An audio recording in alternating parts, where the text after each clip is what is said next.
अकबर का मन नहीं भरा। अकबर बीरबल की कहानी। एक बार बादशाह अकबर को कहानियां सुनने का चस्का लग गया। उन्होंने अपने दरबारियों की पारी बांध दी, जो हर दिन आकर उन्हें कहानी सुनाने लगे। अकबर को जल्दी नींद नहीं आती थी, इसलिए वे देर रात तक लंबी कहानियां सुनना पसंद करते थे। किसी भी कहानी से उनका मन भी जल्दी नहीं भरता था। प्रारंभ में सभी दरबारियों ने उन्हें प्रभावित करने के उद्देश्य से खूब दिल खोलकर कहानियां सुनाई, लेकिन धीरे धीरे वे परेशान होने लगे। लेकिन बादशाह से कौन क्या कहता, डर के मारे सबकी जुबान बंद थी। सबको बस इंतजार उस दिन का जब बादशाह का कहानियों का चस्का खत्म हो जाए और उनका इस आफत से पीछा छूटे। एक दिन बीरबल की कहानी सुनाने की पारी आई। वह बादशाह अकबर के कक्ष में गया और कहानी सुनाने लगा। अकबर की बीरबल से अन्य दरबारियों की तुलना में अधिक उपेक्षा थी। बीरबल ने अकबर को छोटी छोटी कई कहानियां सुनाई, लेकिन अकबर का मन नहीं भरा। उन्होंने बीरबल से कहा, बीरबल, तुम हमारे सभी दरबारियों में सबसे बुद्धिमान हो। तुम हमें कोई लंबी और सबसे हटकर ऐसी कहानी सुनाओ जो हमने कभी नहीं सुनी हो। बादशाह का हुक्म बजाना बीरबल का कर्तव्य था। उसने जी हुजूर कहकर कहानी सुनाना शुरू किया। अकबर भी बड़े ध्यान से कहानी सुनने लगे।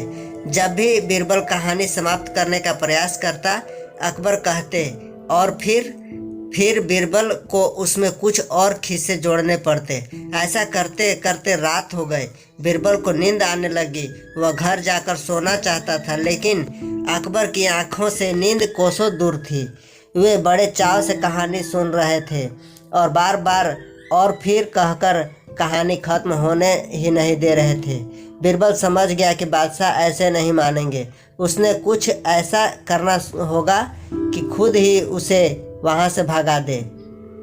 कुछ सोचने के बाद वह बोला, जहाँपना, मैं अब आपको एक नई और सबसे हटकर कहानी सुनाता हूँ।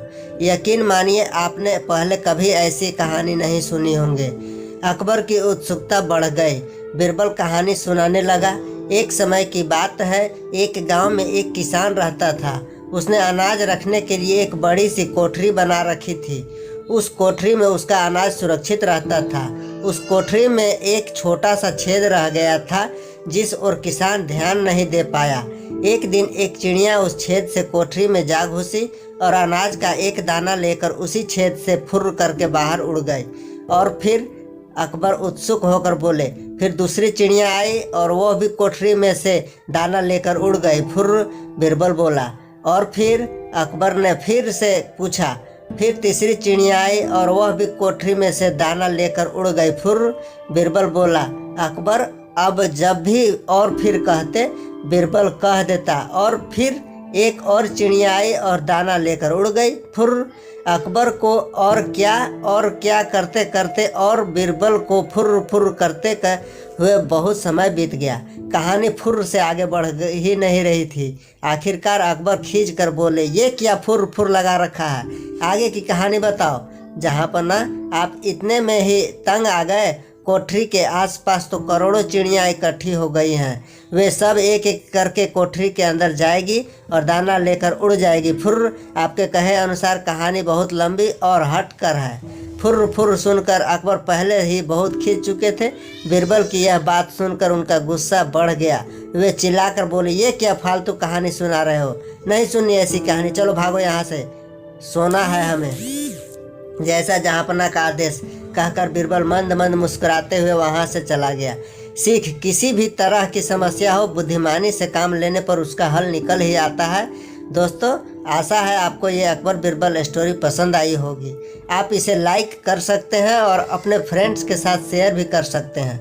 मज़ेदार अकबर बीरबल स्टोरी पढ़ने के लिए हमें सब्सक्राइब जरूर करें। धन्यवाद।